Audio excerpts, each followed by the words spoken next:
Hi, this is an October wrap-up. I know it's late, but yeah, welcome to jeareads.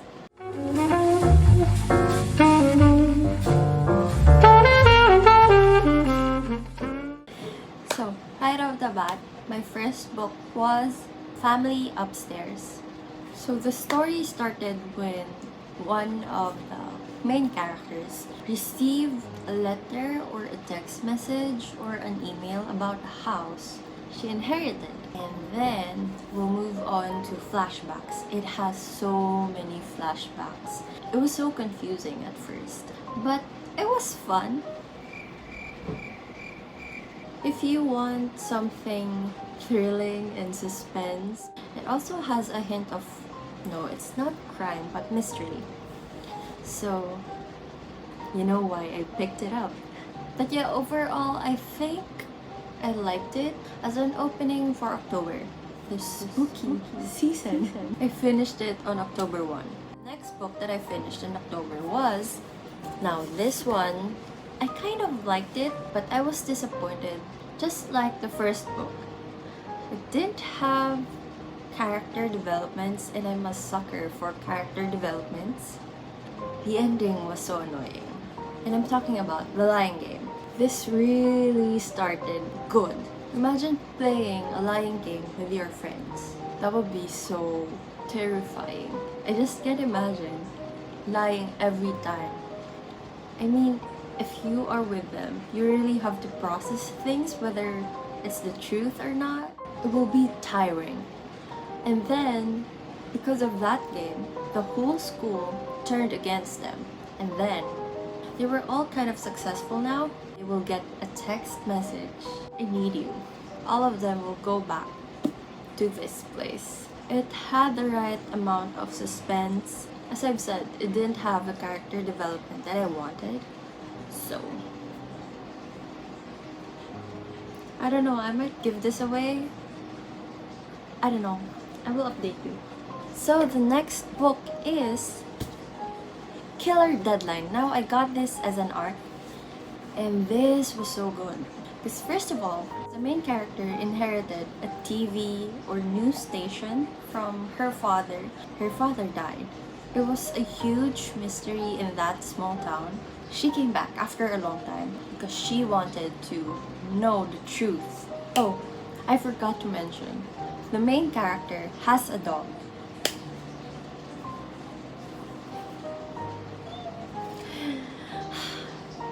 And that dog helped her.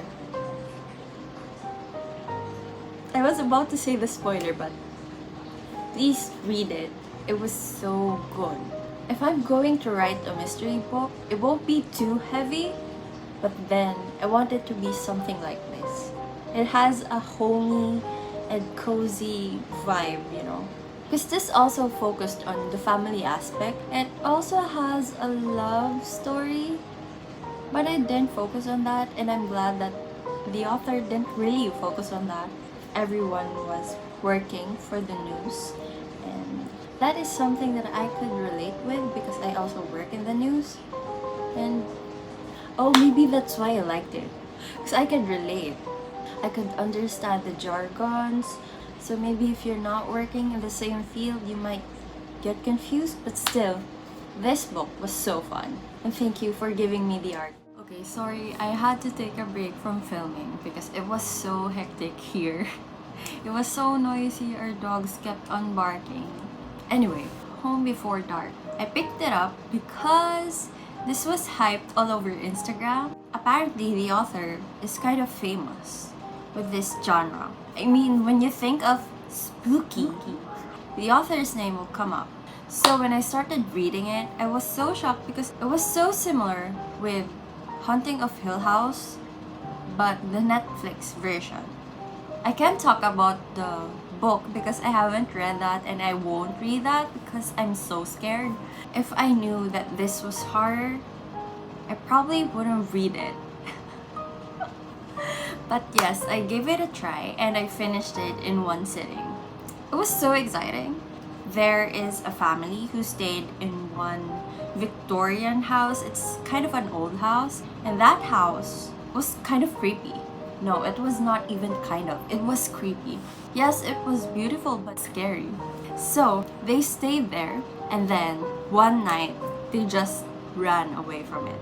And they never came back to that house. And then the father made a book. See, it's so similar with Hunting of Hill House, Netflix version. Anyway, the father made a book that was a bestseller. His kid didn't believe anything about the book. I mean, the things that her father talked about in the book. So when she grew up, she was actually working as a restorer of old houses. And then we get more flashbacks. It's kind of confusing if you think about it. Anyway, she came back to the house. She discovers a lot of things, especially during that night when they ran away from that house. You will get to answer a question while reading. Is the book that her father wrote true or not? I mean, the events on the book. Because it was so detailed and it was kind of scary. This book actually confused me a lot, but I'm not complaining because it was kind of good. But of course, y'all know me.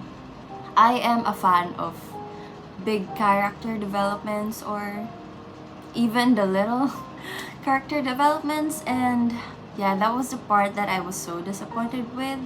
Okay, the next one is Flaubert's Parrot. Let me just get the book. Here it is.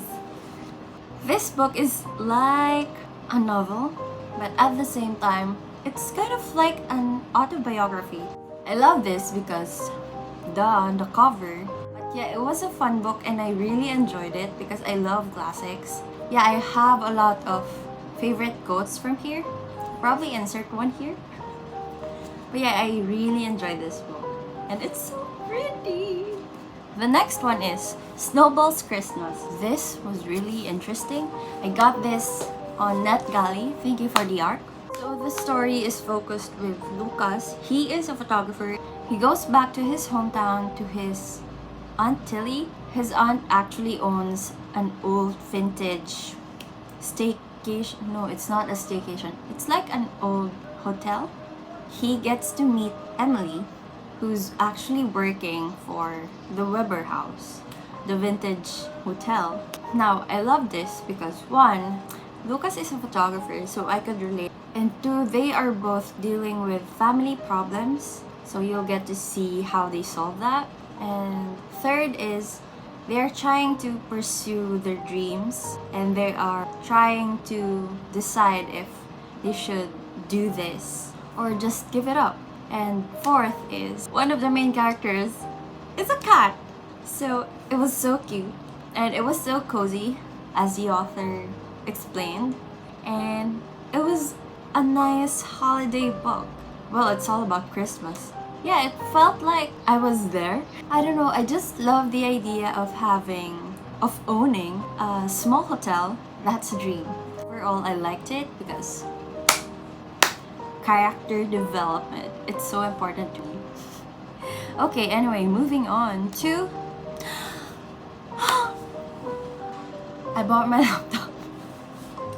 I don't want to get the details wrong. The next book that I finished was An Ember in the Ashes. Now this has got to be one of my favorite books. The politics, the tyranny, the emotional battle that the characters were going through, how they deal with the problems.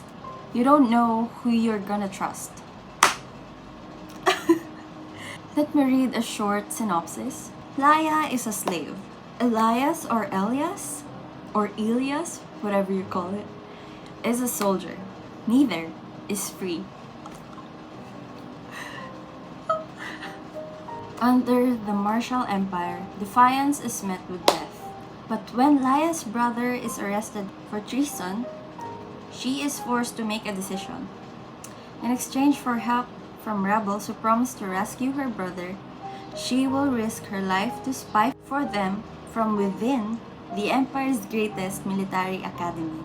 There, Laias meets Elias or Elias or Elias, the school's finest soldier, and secretly, it's most unwilling. He wants only to be free of the tyranny he is being trained to enforce. He and Laya will soon realize that their destinies are intertwined. Get this. And their choices will change the fate of the empire. I love this book. I'm not even kidding. I finished this in one day.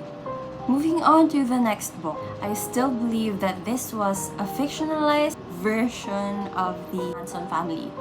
And this book is The Girls. So the book actually focused on one girl, and it discusses how she met the family and what they did to her, how they brainwashed her. If you were from the 1960s, or if you love true crime or mystery podcast, you probably know what happened during the 1960s. In a scene described by one investigator as reminiscent of a weird religious rite, 5 persons, including actress Sharon Tate, were found dead at the home of Miss Tate and her husband, screen director Roman Polanski. Miss Tate, who starred in Valley of the Dolls, was 8 months pregnant and was found in a bikini-type nightgown with a rope around her neck attached to the body of a man. Among the other victims were Hollywood hairstylist Jay Sebring and coffee heiress Abigail Folger. Authorities would allow no one in an unofficial capacity inside the posh $200,000 home in the hills overlooking Los Angeles. Polanski, who directed Rosemary's Baby and other films of suspense, reportedly is in Europe. One of the first officers on the scene, Police Sergeant Stanley Conrad. Well, at the scene we had one body in a vehicle near the gate, a man and a woman in the main room, and a man and a woman on the lawn in front of the house. All deceased. By what form? At least did it appear. It appeared to be knife punctures, possibly gunshot. We can't tell. We don't know for sure this time. Was the area in disarray, or was it... There were signs of a struggle in the main house and also in the guest house in the rear. Yes. Was there a television set going, or radio going? Or... No. There was no TV going. The radio was not going. The lights were on. One suspect was arrested in the rear house, the guest house. Taken into custody by officers was the home's 19-year-old caretaker, William Garrettson. He was arrested on suspicion of murder. When police arrived, they found the telephones and electricity lines cut. The bodies had been dead about 12 hours. They were discovered this morning by a maid who ran screaming to neighbors. One officer summed up the murders when he said, "In all my years, I have never seen anything like this before." Josh Darcis, CBS News, Los Angeles. Or if you have watched Tarantino's Once Upon a Time in Hollywood, is that correct? You know what I'm talking about. All is one, all is one, all is one. Illusion has been just a dream. All is when the sun shining. So bring on perfection. Share life shall surely see. No flooding, no tears, no hunger. We shall see, shall see, shall see. Always is always forever. As long as one is one. Inside yourself or your father. All is one, all is one, all is one. It was fictionalized, but it was heavily inspired by the Manson family and the murders they did during the 1960s. What I loved about this book is that it didn't really glorify the Manson family, but rather it actually dived with how they ran the cult. The next book is Carry On. I bought this before the lockdown. It was one of the first books I bought during 2020. I just read it. I'm so sorry. I have a lot of unread books there. Anyway, now, Carry On is a fan fiction of Harry Potter on Fangirl. So it is another book from Rainbow Rowell. And it has a lot of similarities with Harry Potter. I loved everything about it, and especially the dark academia vibes. And I'm going to read the next book soon, Wayward Son, but not this year. I don't know. Okay, the next book is Meet Me at Midnight. The book started with pranks by the main characters, and every summer they have vacation together with their families, and that's why they see each other all the time, and then they prank each other, but we have a love story. Now when everything's going really smooth, and they were really happy, something else happens, and you are about to find out. Joke. You have to read it. It was kind of a fast read because it was rom-com, and as a hopeless romantic, I was so annoyed with the sweet scenes. I was like, okay, let's skip this part. But yeah, it was a fun, fast read. If you just want to take a break with the heavy reads, this is the book for you. Okay, moving on. Rebecca. I read this because of the Netflix adaptation. And have I seen it? No, not yet. This was all about the second Mrs. Maxime de Winter. Am I reading that right? So they went to the house, Manderley? Well, the house. And while she was there, she will realize the truth behind the death of the first wife. Now, while reading, this was kind of scary, but not really. So I don't know what to expect with the Netflix adaptation, but I've heard mixed reviews.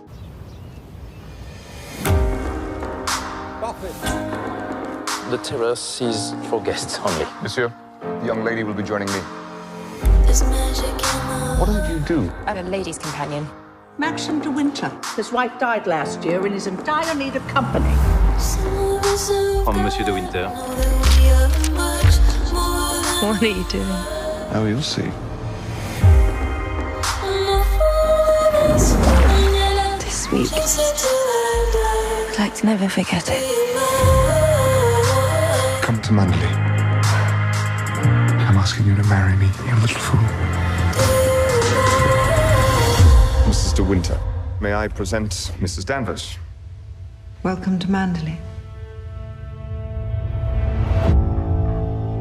Never seen a house like this. Oh, I'm sorry. I thought you'd been a lady's maid. This is all very new to me. Oh, I'm sure you won't disappoint him, madam, if that's your concern.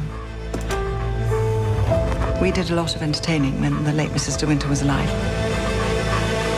You can talk to me about her. I have no secrets from you. All marriages have their secrets.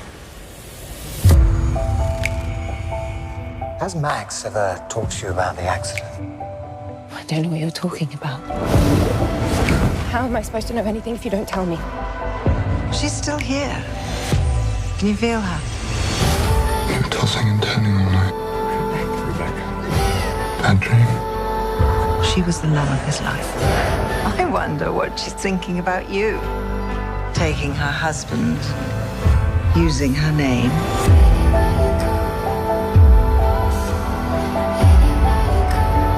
He doesn't love you. I said I want the truth. You didn't know her. Nobody did. You can't go on living in that big old house with a ghost! I don't believe in ghosts. If I'm going to talk about the book only, I really liked it. The writer, her writing style is one of my new favorites. Thank you, Chris, for lending me your book. I'm so happy that I picked it up. She is going to be one of my newest fave writers. Okay, next one. Traveling Mercies, Some Thoughts on Faith. Now I read this because it was coming of age, and this talked about the author's faith. You know, after reading it, it felt like a nice hug and a nice reminder in the end. Like, things aren't always fine, but someday they will be fine. I don't know, during this time, you just need to hear that. Let me read a part of the blurb. Against all odds, she came to believe in God, and then, even more miraculously, in herself.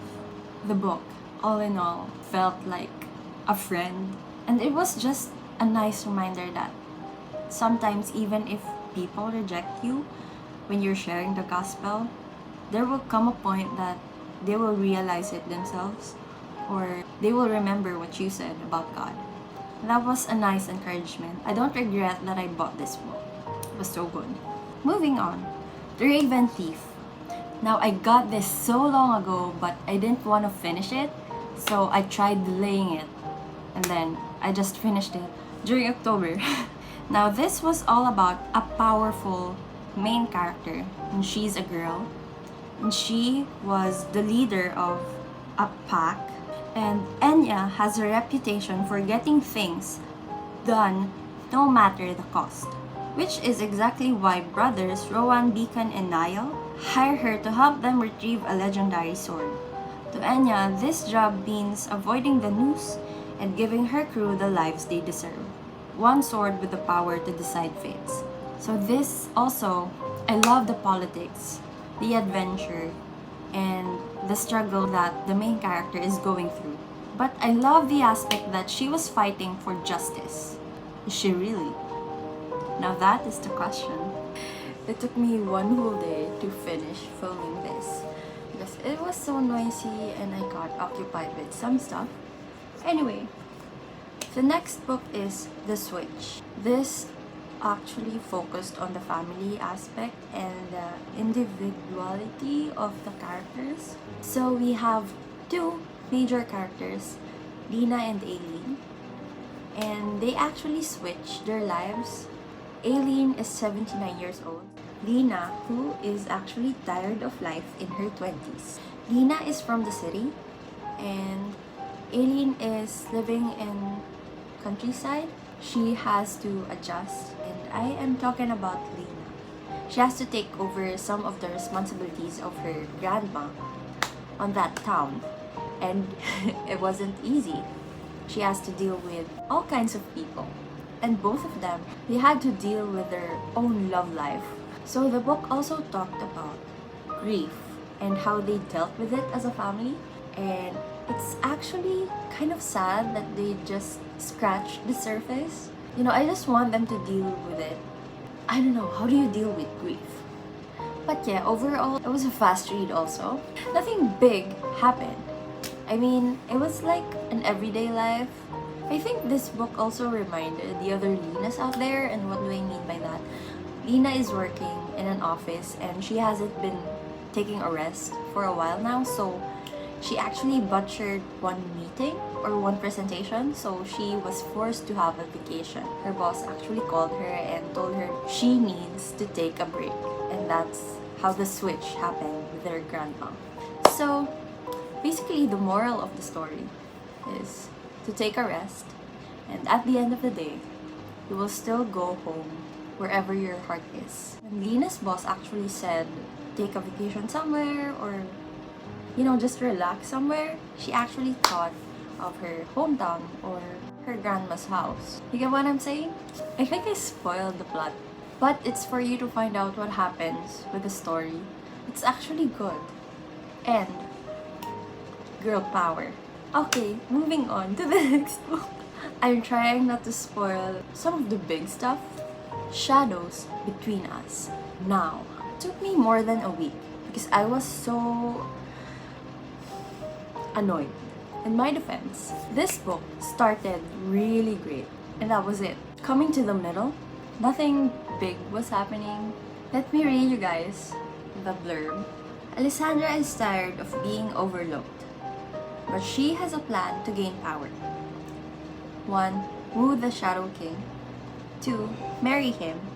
3. Kill him and take his kingdom for herself. But Alessandra's not the only one trying to kill the king.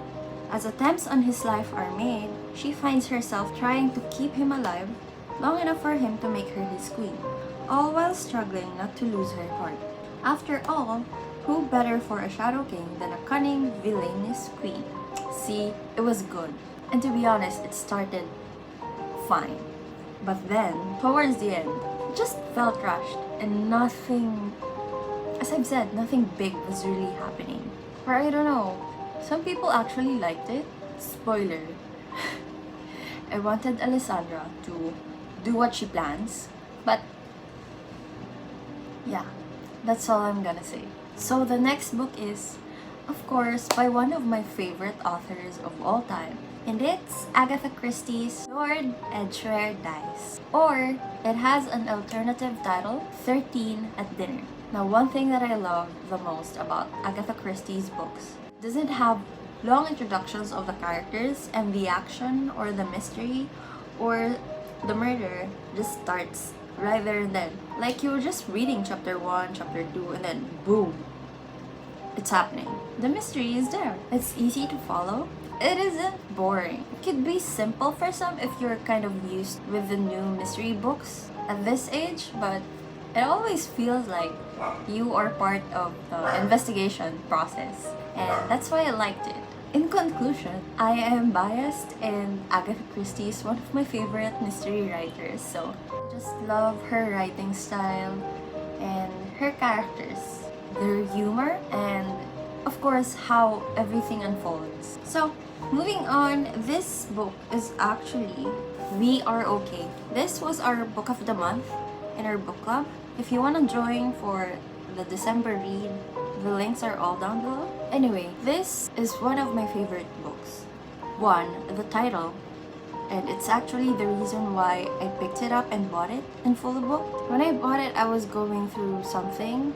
We lost a family member, and I needed to hear this, or I needed to read this, so I got it. And I also read the blurb, by the way. Let me read it to you guys. You go through life thinking there's so much you need, until you leave with only your phone, your wallet, and a picture of your mother.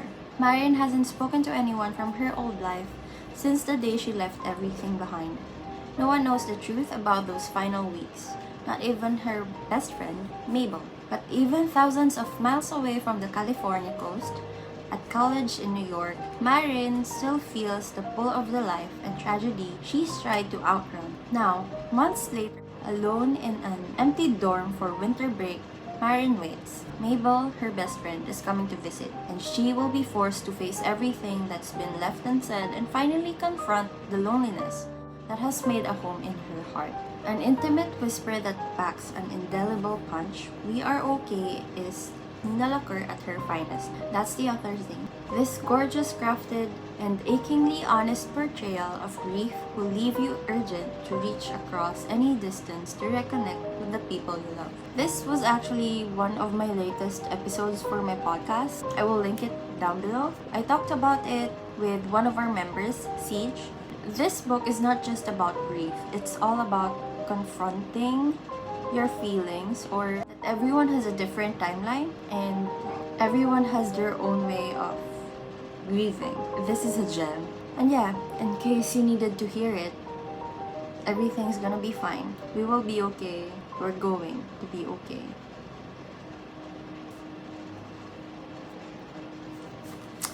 Okay, down to the last book. My Map of You. We have a character named Holly. She recently discovered that she has an aunt who lives in Zakynthos. Am I reading that right? It's somewhere in Greece, or Greek island. I'm not familiar with Greece, I'm so sorry. Her mother didn't even talk about her sister. So basically, she wanted to find out why. And well, she actually lost her mother, so she was actually struggling with it. Let me read you the blurb. I'm not going to explain it in the right way. Holly has had a difficult few years. After her mother's death, she's become expert at keeping people at a distance, including her boyfriend, Rupert. So, aside from slowly uncovering the truth about her family, she also discovers herself. This had the character development that I always love in books. But the whole thing was weird for me. So this was my first book from Isabel Broom. I think I'm going to give her a chance. I didn't really love this book, but yeah, it was kind of okay. I love the Greek part, Zakynthos, but I wasn't emotionally attached with the character, unlike with the other books that I've read. I don't know what's the problem. So these are all the books that I've read. These are only the physical copies I own because I've read most of them as ebooks. I'm already kind of done with my reading challenge for this year, but let's see if I'm going to actually finish it.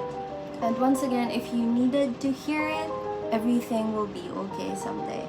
Yes, thank you so much for watching. I will be back with a reading vlog for A Little Life. I don't know what's going to happen. I have to be ready. My heart has to be ready for that book because I have watched a lot of vlogs. I've heard a lot of reviews about it and I'm going to get wrecked. So let me know what were your October reads. I'm so sorry, this is so late now. Yeah, once again, this has been Jaya and this is my October wrap-up. See you on my next video. Bye! 안녕!